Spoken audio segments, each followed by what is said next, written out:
এই হচ্ছে আমাদের প্রায় 2 মিটার কাপড় সমান। এই কাপড়টিকে যদি আমি বিছানার উপর পুরো বিস্তার করে দিই, তাহলে এর দৈর্ঘ্য প্রস্থ আসবে 74 ইঞ্চি লম্বা এবং 44 ইঞ্চি চওড়া। ওকে, তাহলে এরপর কি করবে? এরপরে এটা লম্বা আছে, হ্যাঁ, লম্বা দিকটা 74 ইঞ্চি। হ্যাঁ, তো দেখো 74 ইঞ্চিটা আমি ভাঁজ করে নিচ্ছি। 74 ইঞ্চিকে তুমি দুই ভাগে ভাগ করলে। ওকে, এটা তাহলে এইটা এই কাপড়টা লম্বা ছিল 74 ইঞ্চি। তো 74 ইঞ্চিটা আমি ডবল ভাঁজ করে নিয়েছি। এরপরে এটা কিন্তু 44 ইঞ্চি আছে চওড়াটা। তো 44 ইঞ্চিটা এবার আমি 4 ভাঁজ করে নিচ্ছি। তাহলে এর যে লম্বাই মানে দৈর্ঘ্য ছিল 74 ইঞ্চি, মানে 74 ইঞ্চ ছিল, হ্যাঁ, সেটাকে তুমি ডাবল ভাঁজ করেছো। ডাবল ভাঁজ করে নিলাম। এরপর হ্যাঁ, তুমি আরো কি করবে? এরপরে এটা কিন্তু 44 ইঞ্চি আছে হ্যাঁ, চওড়াটা। এটা দেখো, এরপরে এবার আমি 4 ভাঁজ করে নিচ্ছি। 44 ইঞ্চিকে 4 ভাঁজ করে নিলাম। মানে আরো একটা ভাঁজ করে দিলে, মানে এটা নাম্বার 2 ভাঁজ আর কি। ওকে, তো তাহলে এর তোমার এই চওড়া অংশটা এটি তাহলে কতটি আসবে, এখন কতটা ইঞ্চি হবে? 22 আসবে। 22 আসবে, মানে ডাবল 2। হ্যাঁ, তো আমি এটা দেখিয়ে দিচ্ছি। 22 ইঞ্চ আসবে। হ্যাঁ, এই যে এটা 44/2 হ্যাঁ 22 এলো, তাই কি না? 44 ইঞ্চিকে 2 ভাগে ভাগ করে এখন আমাদের পেয়েছি মাপটা কত? দেখো এখানে ডাবল কত, হ্যাঁ, ডাবল 2 আছে তো? হ্যাঁ, ডাবল 2 আছে। ওকে, তাহলে দেখে নিচ্ছ যে এখানে আমরা এটিকে আবার সেকেন্ড টাইম ভাঁজ করেছি। এবং একটু আমি বলে নিই এবার। এখানে আছে 4টা ভাঁজ। এই 4টি পিস আছে এখানে কাপড়ে, দেখো এখানে প্রথমে এক আছে, তারপরে আছে দুটো, তারপরে এখানে আছে তিনটে, তারপরে 4টা আছে। ওকে, তো এখানে ভালো করে কাপড়টি সমান করো। আচ্ছা, এরপর দেখো এই যে আমার এই যে অংশটা, এই অংশের বিপরীত দিকে রাইট সাইডে যাচ্ছি আমি। দেখো এখানে রাইট সাইডে দেখো, এখানে মাত্র এখানে আমার সাইডে 4টা পিস দেখা যাচ্ছে, দেখো।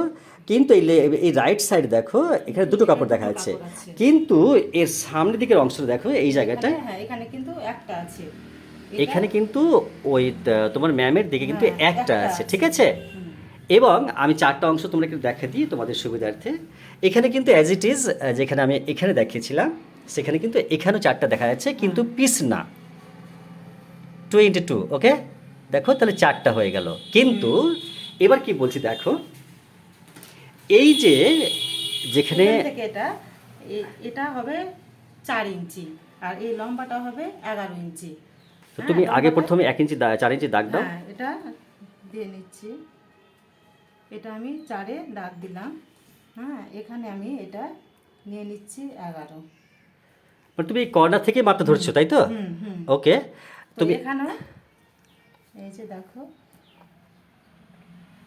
11 নিয়ে নিলাম। ওকে, এরপরে আমি তুমি এখানে একটা অ্যাঙ্গেল তৈরি করবে। তাহলে তুমি কি করলে আমি একটু ভালো করে জেনে নিই। তুমি এই কর্নার থেকে 4 নিয়েছো এবং এই কর্নার থেকে 11 নিচে নামিয়েছো। ওকে, 11 নিয়েছি। এখানেও আমি 4 নিয়ে নিচ্ছি এটা। ওকে, এরপর তুমি একটা অ্যাঙ্গেল তৈরি করো। স্কেল বস আমি লম্বা দাগটা দিয়ে নিলাম।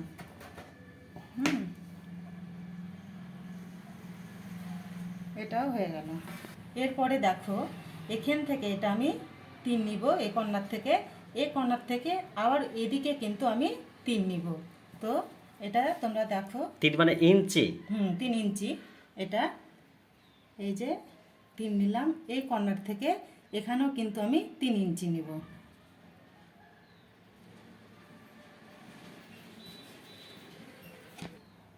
এরপরে দেখো এখানে আমি এই কর্নার থেকে এখানে 1 ইঞ্চি এখানে দাগ দিয়ে নিলাম 1 ইঞ্চিতে। এরপরে দেখো এই জায়গাটা আমি কার্ভ স্কেল দিয়ে, হ্যাঁ, কার্ভ স্কেল দিয়ে এটা আমি দাগটা দিয়ে নিচ্ছি। এটা ওকে, এটা হয়ে গেল। এরপর কি করবে? এরপরে এবার দাগ দেওয়া হয়ে গেল, এরপর আমি এটা দাগ কেটে নিব। ওকে, লেটস স্টার্ট। তাহলে এটা আমি কেটে নিচ্ছি।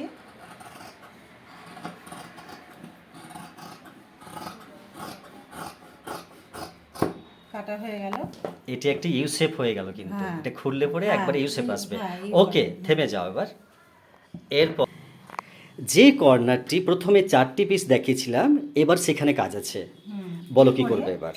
এই কর্নার থেকে এটা 5 ইঞ্চি নিতে হবে এখান থেকে, আর এখান থেকে এটা 10 ইঞ্চি নিতে হবে। এটা এই যে এটা 10 ইঞ্চি, তাহলে এদিকটা হয়ে গেল 10 ইঞ্চি। এরপরে এদিকটাও 10 ইঞ্চি নিতে হবে। তাহলে আমি 10 ইঞ্চিতে এখানেও দাগ দিয়ে নিচ্ছি।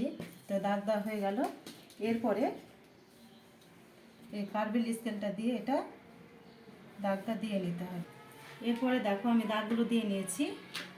এটা এইভাবে আমি দাগগুলো এবার দিয়ে নিব, এখানে দিয়ে নিচ্ছি।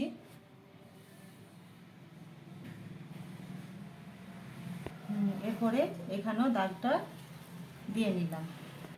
স্টার্ট। এরপরে এটা দাগ হয়ে গেল। এরপর কি করবে? এরপরে এই দাগ কেটে নেব।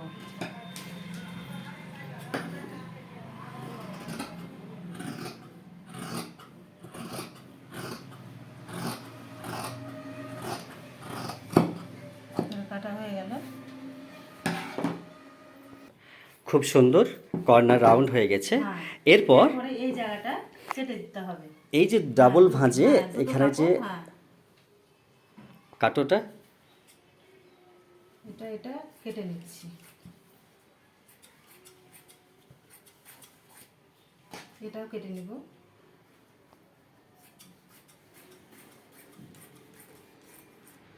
তাহলে একটা,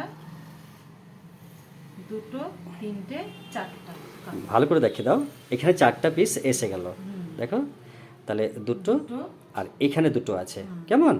এরপর দেখো এটাকে যদি পুরো আমরা খুলে দিই, এটা এই একটা পোর্শন খুলে দেখাও।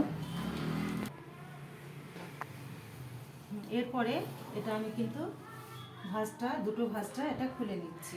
এখানে একটি ইউ শেপ চলে এসছে, হ্যাঁ, দেখো এই যে, কত সুন্দর একটা ইউ শেপ এসছে। এরপর কি হবে? এরপরে এটা আগে সেলাই করে নিতে হবে। এটা তাহলে এটা 1/2 ইঞ্চি মার্জিনে সেলাই করে নিতে হবে, কেমন? 1/2 ইঞ্চি করে। চতুর্দিকে সেলাই করে নিতে হবে। সেলাই করার পর কি করবে? এবার সেলাই করার পরে এটা সাইডটা আগে করে নিতে হবে। এটা সাইডটা করতে হবে, সেটা তুমি সেলাইয়ের সময় দেখাবে। হ্যাঁ, তারপর এটা করার পরে এখান থেকে এটা টেকিং দিতে হয়। তো এখান থেকে এটা 4 ইঞ্চি নিতে হবে, আর এই লম্বাটা নিতে হবে 5 ইঞ্চি। ওকে, তো মার্ক করো। এরপর তোমার কি কাজ আছে? এরপরে এখান থেকে এটা 6 নিতে হবে। এটা তাহলে আমি 6-এ দাগ দিয়ে নিলাম। তাহলে বথ সাইডে দিবে না, তুমি এই সাইডে দিবে না? হ্যাঁ, ওদিকে দেবো, কিন্তু এটা হয়ে যাক। ওকে, তাহলে এবার ডাউন পিচে 5 ইঞ্চি নামবে, তাই তো? হ্যাঁ। তো নামিয়েছো 5 ইঞ্চি। ওটা এখন না, এটা এরপরেই হবে।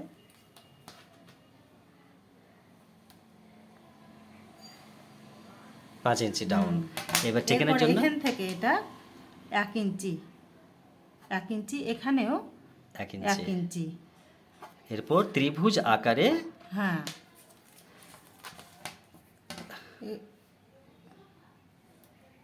এটা আমি লম্বা দাগটা দিয়ে নিলাম। ওকে, হয়ে অ্যাজ গেল। ইট ইজ বিপরীত দিকেও হবে এটা। হ্যাঁ, হ্যাঁ, তাহলে এটি করে নাও। 6 হ্যাঁ, এখানেও 6 আমি দাগ দিলাম। ডাউন। ডাউনটা আগে লম্বা দাগটা দিয়ে নিই। ডাউন 5 ইঞ্চি তো, হ্যাঁ, তারপরে 1 1 এক এক করে নিব। এটা দাগটা হয়ে যাবে, তাহলে হয়ে গেল। হ্যাঁ। এরপরে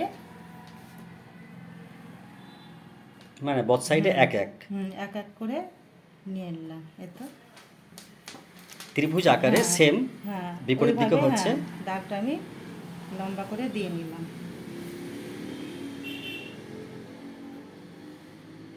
একটা এটাও কাজ, হয়ে গেল। একটা কথা আমি মাঝে তোমাকে মনে করিয়ে দিই যে আমি কিন্তু আমার মেনলি উদ্দেশ্য আমার উভয় সেন্টারের প্রশিক্ষণার্থীদের উদ্দেশ্যে আমি এই বার্তা দিচ্ছি, ঠিক আছে? সুতরাং তোমাদেরকে আমি তুমিই বলছি, ওকে? তো দেখো এটা কিন্তু কাটার অংশ নয়, এটি কিন্তু এটাকে সেলাই হবে এইভাবে। তুই ধরে দেখে দিবে একটু এটা কেমনভাবে সেলাই হবে? এটা এভাবে সেলাই হয়ে যাবে। এটা এইভাবে সেলাই করে নিতে মানে হবে। এই এখান থেকে এখানে লাস্ট হ্যাঁ, হয়ে যাবে। হ্যাঁ, হ্যাঁ। ঠিক যেমন এরপরে, তোমরা একটা হ্যাঁ, সায়ার করো, মানে হ্যাঁ। যেটা মানে দড়ি যেখানে ফিট করো 5 ইঞ্চি, অ্যাজ ইট ইজ হ্যাঁ। সায়ার মতো যেখানে হয় হালকা, হ্যাঁ, কিন্তু এই কাপড়টা তো করতে হবে। এই বোথ সাইডে হ্যাঁ, করতে হবে। তাহলে এখানে তুমি একটা নচ কেটে নাও। তুমি তার এবার এটা আমি এখানে নচ কেটে নিচ্ছি এটা। ওকে,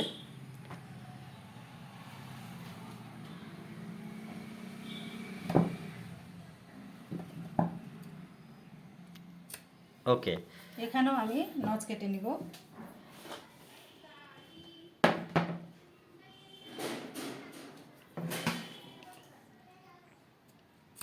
তো নচ কাটার পরে 1 ইঞ্চি গুলো কি তুমি পরে বুঝতে পারবে, মেয়েরা বুঝতে পারবে তো?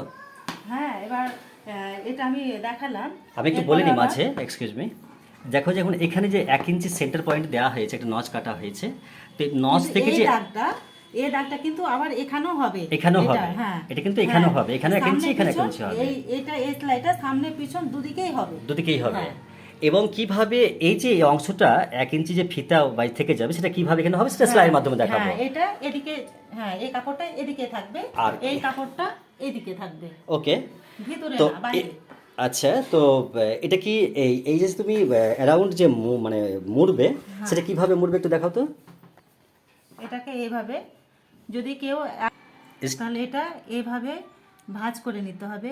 কেউ যদি ডবলে না পারে একসাথে, তাহলে এটা একবারে করে নিতে পারে। তারপর প্রথমে সিঙ্গেল করবে, হ্যাঁ, তারপরে সিঙ্গেল, তারপর এটা আবার এইভাবে ডাবল মুড়ে করতে নিবে, হবে। ডাবল করে। হ্যাঁ, তাহলে সেলাইটা কিন্তু মেনলি ভেতর দিকে হচ্ছে, হ্যাঁ, সেলাইটা এদিকে হবে এটা ভিতরে। একদম সমান করে, কিন্তু যেখানে ব্যান্ড হচ্ছে এখানে কিন্তু একটা ঝোল আসবে, মানে ভাঁজ পড়ে যাবে।